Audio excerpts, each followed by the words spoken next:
সংবাদ সবাইকে স্বাগত জানাচ্ছি। আমি ফিরোজ তোহা। শুরুতেই সংবাদ শিরোনাম। বাংলাদেশের সর্বশেষ গুরুত্বপূর্ণ আপডেট সংবাদ আপনাকে স্বাগত। শুরুতেই সংবাদ শিরোনাম, পরে বিস্তারিত। শুরুতেই জানিয়ে দিব, বৈষম্যবিরোধী ছাত্র আন্দোলনে মারধরকারী সাদ্দাম গ্রেপ্তার। বৈষম্যবিরোধী ছাত্র জনতার আন্দোলনে হামলা এবং মারধরের অভিযোগে এক মামলায় মোহাম্মদ সাদ্দাম নামের এক যুবলীগ নেতাকে গ্রেপ্তার করা হয়েছে।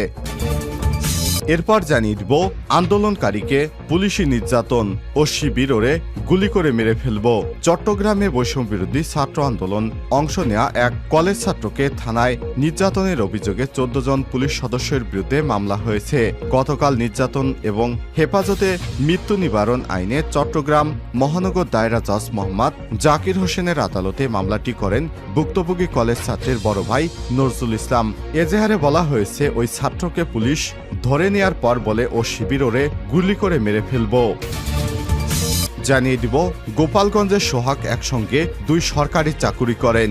নীতিমালা অনুযায়ী একই ব্যক্তির সঙ্গে 2টি চাকরি কখনোই যায় না, কিন্তু সমস্ত আইনের তোয়াক্কা না করে গোপালগঞ্জের এই ব্যক্তি 2টি সরকারি চাকরি করেন একসাথে। এদিকে টেনিস যারা রিমোট রিপন এবং লুনার হাতে। রাজনৈতিক পথ পরিবর্তনের পর রেলওয়েতে বিগত সরকারের সবচেয়ে বড় সুবিধাভোগী হিসেবে আলোচনায় এসেছে 2টি নাম। তারা হলেন ছাত্রলীগের সাবেক নেতা সালাউদ্দিন রিপন এবং তার স্ত্রী মিফতাহুল জান্নাত লুনা। সারা দেশে 37টি ট্রেনের ব্যবস্থাপনা বেসরকারি খাতে ছেড়ে দিয়েছে রেল কর্তৃপক্ষ। আর এর মধ্যে আলোচিত এই দম্পতির নিয়ন্ত্রণে চলে গেছে 32টি ট্রেন। এবারে জানাবো, দেশের সম্পত্তি বিক্রির পর টাকা বিদেশে পাচার হয়ে যাচ্ছে হুন্ডিতে। পুরনো ঘটনাও খতিয়ে দেখা হবে। আওয়ামী লীগ সরকারের পতনের পর থেকে যুক্তরাজ্য কানাডার দূতাবাসগুলোতে পাওয়ার অব অ্যাটর্নি অথরাইজেশন অনুরোধের মাত্রা সম্প্রতি বেড়েছে। এ ধরনের পাওয়ার অব অ্যাটর্নির মাধ্যমে এসব দেশে প্রবাসীরা দেশের সম্পদ বিক্রি করে হুন্ডির মাধ্যমে বিদেশে নিয়ে যাচ্ছে, যার কারণে নগদ এবং সন্দেহজনক লেনদেনের বিষয়ে দ্রুত পদক্ষেপ নেওয়ার নির্দেশ দেওয়া হয়েছে। এবং সর্বশেষ জানিয়ে দিব, মোদী সরকারকে জবাবদিহিতার আওতায় আনার দাবি পাকিস্তানের। ভারত শাসিত জম্মু এবং কাশ্মীরে বিধানসভা নির্বাচনের বিষয়ে কড়া ভাষায় প্রতিবাদ করেছে পাকিস্তানের প্রেসিডেন্ট আসিফ আলী জারদারি। এই নির্বাচন কাশ্মীরিদের আত্মনিয়ন্ত্রণের অধিকারের বিকল্প হতে পারে না বলেও জানান তিনি। খবর জিও নিউজের। 1 দশক পর বুধবার 18 সেপ্টেম্বর জম্মু এবং কাশ্মীরের বিধানসভা নির্বাচনের প্রথম দফায় 24টি আসনে ভোট গ্রহণ হয়। 2019 সালে মুসলিম সংখ্যাগরিষ্ঠ এই অঞ্চলটির বিশেষ মর্যাদা বাতিলের পর এটাই প্রথম কোনো নির্বাচন। বুধবার 18 সেপ্টেম্বর জম্মু কাশ্মীরের একটি প্রতিনিধি দল প্রেসিডেন্ট জারদারির সঙ্গে দেখা করেন। তাদের নেতৃত্বে ছিলেন উজাইর আহমেদ গাজালি।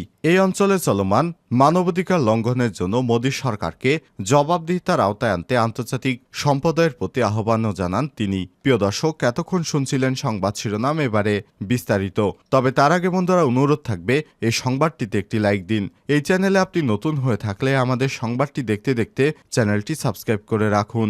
কমেন্ট করে আপনার মূল্যবান মতামত জানিয়ে দিন বন্ধুরা, আপনি বিশ্বের কোন দেশ থেকে বা বাংলাদেশের কোন স্থান থেকে আমাদের সংবাদটি দেখছেন এবং শুনছেন। এবারে বিস্তারিত। বৈষম্যবিরোধী ছাত্র আন্দোলনে মারধরকারী সাদ্দাম গ্রেপ্তার।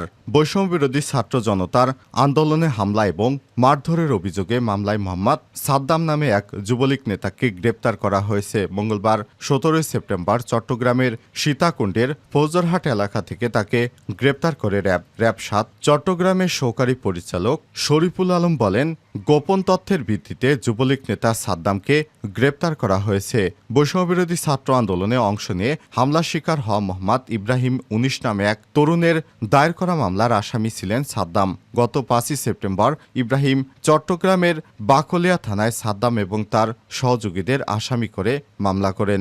মামলার এজাহারে বলা হয়েছে, গত 4 আগস্ট চট্টগ্রাম নগরের কোতোয়ালি থানা এলাকায় ছাত্র জনতার আন্দোলনে অংশ নেন ইব্রাহিম। ওই দিন চট্টগ্রাম বাকলিয়ার যুবলীগ নেতা সাদ্দাম সহ আরও 25 থেকে 30 জন অস্ত্রধারী সন্ত্রাসী জুবিলি রোডের আমতলা মোড় সংলগ্ন অপনাচরণ স্কুলের সামনে ইব্রাহিমকে এলোপাতাড়ি মারধর করেন। তাকে বাঁচাতে গিয়ে বৈষম্যবিরোধী ছাত্র আন্দোলনের আরও একজন শিক্ষার্থীও সেদিন মারধরের শিকার হন।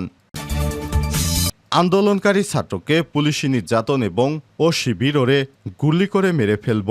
বৈষম্যবিরোধী আন্দোলনে ছাত্র জনতার আন্দোলনে অংশ নেয়া এক কলেজ ছাত্রকে থানায় নির্যাতনের অভিযোগে ১৪ জন পুলিশ সদস্যের বিরুদ্ধে মামলা করা হয়েছে। বুধবার ১৮ সেপ্টেম্বর নির্যাতন এবং হেফাজতে মৃত্যু নিবারণ আইন চট্টগ্রাম মহানগর দায়রা জজ মোহাম্মদ জাকির হোসেনের আদালতে মামলাটি দায়ের করেন ভুক্তভোগী কলেজ ছাত্রের বড় ভাই নজরুল ইসলাম। নির্যাতনের শিকার ওই কলেজ ছাত্রের নাম নাজমুল হোসেন। তিনি চট্টগ্রাম সরকারি সিটি কলেজের প্রাণিবিদ্যা বিভাগের স্নাতকের চতুর্থ বর্ষের শিক্ষার্থী।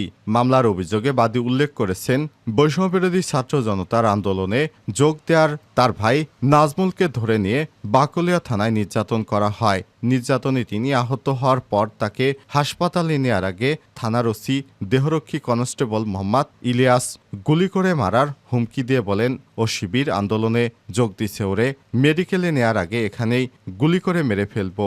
সঙ্গে সঙ্গেই তিনি দৌড়ে থানার হাজতখানায় গিয়ে শটগান এনে নাজমুলের দিকে তাক করেন। বাদীর আইনজীবী স্বরূপ কান্তি নাথ জানান, আদালতে বাদীর বক্তব্য শোনার পর থানায় নিয়মিত মামলা হিসেবে গ্রহণ করে পুলিশের অপরাধ তদন্ত বিভাগ সিআইডি তদন্তের নির্দেশ দিয়েছেন। এছাড়াও সিআইডিকে পুলিশ সুপার পদমর্যাদার পুলিশ কর্মকর্তাকে দিয়ে তদন্তের নির্দেশ দেওয়া হয়েছে। ভুক্তভোগী নাজমুল হোসেন মামলার বাদী মোহাম্মদ নজরুল ইসলাম এবং তার পরিবারকে নিরাপত্তা কেন দেওয়া হবে না তা ১৪ দিনের মধ্যে জানাতে আসামিদের প্রতি নির্দেশনা দেওয়া হয়। মামলার আসামিরা হলেন নগর পুলিশের সাবেক উপকমিশনার দক্ষিণ মুস্তাফিজুর রহমান, সহকারী কমিশনার কোতোয়ালি অঞ্চল অতনু চক্রবর্তী, কোতোয়ালি থানার সাবেক ওসি এস.এম. ওবায়দুল হক, কোতোয়ালি থানার পরিদর্শক মিজানুর রহমান, কোতোয়ালি থানার SI Mehedi Hasan, Gautam SI Ronesh Barua, Rubel Majumdar, constable Mohammad Kamal, Mohammad Shahjahan, Bakalia থানার সাবেক OC Aftab Hossain, SI Mohammad Mizan, Abdus Salam, constable Mohammad Ilias. গোপালগঞ্জের সোহাগ একই সঙ্গে দুই সরকারি চাকরি করেন। নীতিমালা অনুযায়ী এক ব্যক্তির সঙ্গে সরকারি দুটি প্রতিষ্ঠানে চাকরি করার কোনো সুযোগ নেই, কিন্তু তিনি নিয়ম না মেনে দায়িত্ব পালন করছেন দুইটি প্রতিষ্ঠানেই। তথ্য গোপন এবং প্রতারণার আশ্রয় নেওয়া এ ব্যক্তির নাম সোহাগ হাওলাদার। তিনি ঢাকা দক্ষিণ সিটি কর্পোরেশনের ডিএসসিসি পরিচ্ছন্ন পরিদর্শক পদে দায়িত্ব পালন করছেন। একই সঙ্গে গোপালগঞ্জ জেলা প্রশাসক ডিসির কার্যালয় অফিস সহায়ক পদেও কর্মরত সোহাগ। তিনি গোপালগঞ্জ সদর উপজেলার কাজুলিয়া গ্রামের আওলাদ হোসেন আওলাদের ছেলে। গোপালগঞ্জ জেলা প্রশাসক কার্যালয় সূত্র থেকে জানা গেছে, ২০২১ সালের ১ নভেম্বর অফিস সহায়ক পদে যোগদান করেন সোহাগ। বর্তমানে তিনি ডিসি অফিসের রেকর্ড রুমে কর্মরত। গত ২০ জুন কর্মস্থল থেকে ছুটি নিয়ে ৪ জুলাই যোগদান করেন। এরপর থেকে তিনি নিয়মিত অফিস করছেন। সিটি কর্পোরেশন সূত্র থেকে জানা গেছে, সরকারি চাকরিতে কর্মরত থাকলেও সিটি কর্পোরেশনে চাকরি আবেদনে তা গোপন করেছেন সোহাগ। জনবল নিয়োগ পরীক্ষার ফল এবং এ সংক্রান্ত কমিটির সুপারিশের আলোকে ঢাকা দক্ষিণ সিটি কর্পোরেশন কর্মচারী চাকুরি বিধিমালা ২০১৯-এর বিধি ৪/৬ অনুযায়ী চলতি বছরের ১৩ মে পরিচ্ছন্নতা পরিদর্শক পদে নিয়োগ পান সোহাগ। ২৭ জনের সঙ্গে পাওয়া নিয়োগের আদেশে তার ক্রমিক নম্বর ৯। ডিএসসিসির তৎকালীন সচিব আকরামুজ্জামান ওই নিয়োগ আদেশ স্বাক্ষর করেন। এরপর ২ জুন পরিচ্ছন্নতা পরিদর্শক পদে ডিএসসিসিতে যোগদান করেন সোহাগ। ডিএসসিসির অঞ্চল ২-এর আওতাধীন ২ নম্বর ওয়ার্ডে পরিচ্ছন্নতা পরিদর্শক পদে দায়িত্ব পালন শুরু করেন। গত ৭ জুলাই থেকে তিনি কর্মস্থলে অনুপস্থিত। ট্রেন ইজারা রিমোট রিপন এবং লুনার হাতে।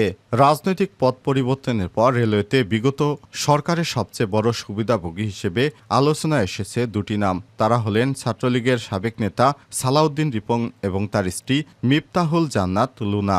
সারা দেশে ৩৭টি ট্রেনের ব্যবস্থাপনা বেসরকারি খাতে ছেড়ে দিয়েছিল রেলওয়ে কর্তৃপক্ষ। এর মধ্যে আলোচিত ওই দম্পতির নিয়ন্ত্রণে চলে যায় ৩২টি ট্রেন। ৪ বছরের জন্য ইজারা নিয়ে ক্ষমতাবানদের হস্তক্ষেপে তাদের সঙ্গে বারবার চুক্তি নবায়ন করেছে সরকার। এক্ষেত্রে প্রতিবারই সহযোগিতা পেয়েছে রেলের প্রভাবশালী কর্মকর্তাদের। সব মিলে প্রায় এক যুগ ট্রেন ইজারা রিমোট কন্ট্রোল ছিল রিপন রুনার হাতেই। এতে বিপুল অঙ্কের রাজস্ব বঞ্চিত হয়েছে রেল। জানা গেছে ২০২২ সালে রেলপথ মন্ত্রণালয় সম্পর্কিত সংসদীয় কমিটি বেসরকারি খাতে রেল পরিচালনার সব চুক্তি বাদ দেওয়ার সুপারিশ করে, কিন্তু সে সিদ্ধান্ত রাজনৈতিক বিবেচনায় আটকে যায়। মূলত রিপন লিটন লুনা দম্পতির কারণে সংসদীয় কমিটির সুপারিশ আলোর মুখ দেখেনি। এদিকে বেসরকারি খাতে রেল পরিচালনার বিষয়টি পরিবর্তনের চিন্তা করছে না রেলওয়ে কর্তৃপক্ষ। যাদের হাতে ট্রেনের ইজারা ছিল এখনও তারাই পরিচালনা করছেন বলে রেলের একাধিক দায়িত্বশীল সূত্র কালবেলাকে নিশ্চিত করেছেন।